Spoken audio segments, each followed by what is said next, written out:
Labas, mėlyjei. Čia vėl su jumis aš, Laurūnas.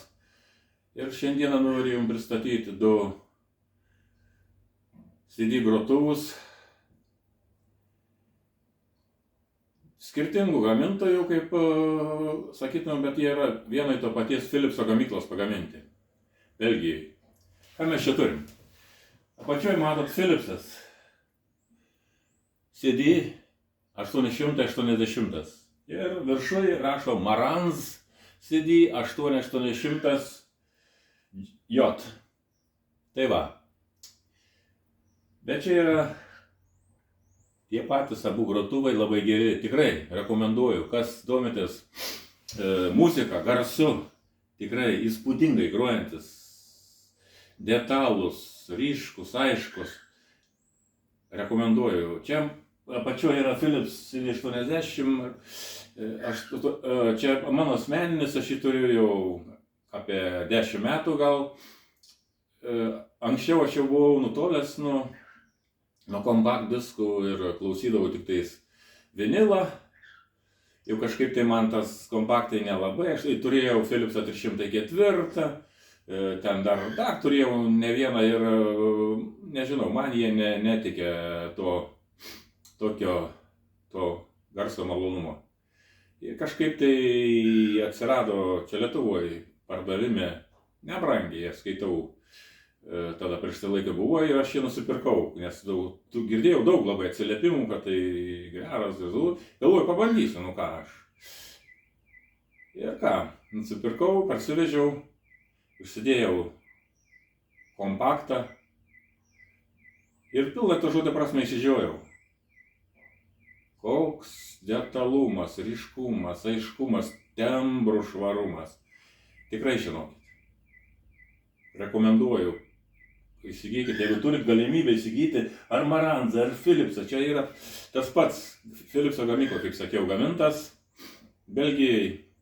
Jie identiški yra, čia tokių, visas valdymas jų yra vienodas, niekai nesiskiria, va čia visi pajungimai, tik Philipso čia biški stiklelis aukštesnis yra, šito mažesnis.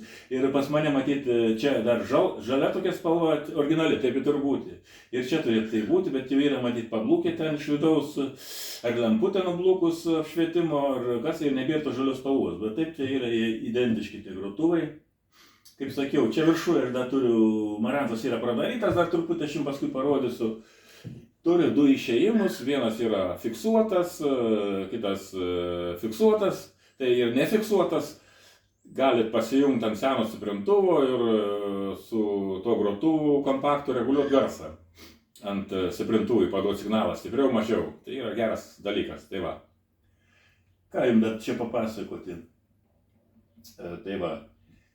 Ir, sakyčiau, aukšto labai lygio grotuvai. Tikrai, aš, aišku, neturėjau kažką tai palyginti daugiau. Norėjau palyginti su Philips 960, kuris buvo gaminamas Japonijoje. Grinai parašyta, pagamintas Japonijoje, bet aš jį nusipirkau, dabar ten jisai neveikia. Tai va, norėjau palyginti kaip 880 su 960, nes ten ta pati yra konverteris mikroschema 1541 Philipso ir tas pats transportas yra pirmasis vadinamas ir šituos ir 960. Tai va, mėlyjei, ką aš norėjau jums pristatyti ir tus grotuvus. Šitas yra 100 voltis, grynas japonas iš Japonijos, aš jį parsisinčiau, o šitas 220 yra mūsų rinkai, Europos skirtas. Tai va. Ir tiek turbūt, kas jau ieškot gerų grotuvų, įsigykit tokį va ir turėsit. Ir be abejo, priminsiu, kad reikia ne tik įsigyti gerą grotuvą, bet reikia ir nepagailėkit tarp blokinių laidų gerų įsigyti. Tai nes turėsit gerą grotuvą, tarp blokinių laidai įprasti, tai neišgausit to gero skambesio, bet aišku, pajusit skirtumą, bet ne tokį, kokį reikėtų su gerais laidais. Tai va, čia buvo Laurūnas ir linkiu aš jums gerų ateinančių Velykų, nes tu jau artinas. Ir ką, iki sekančių kartų. Ate.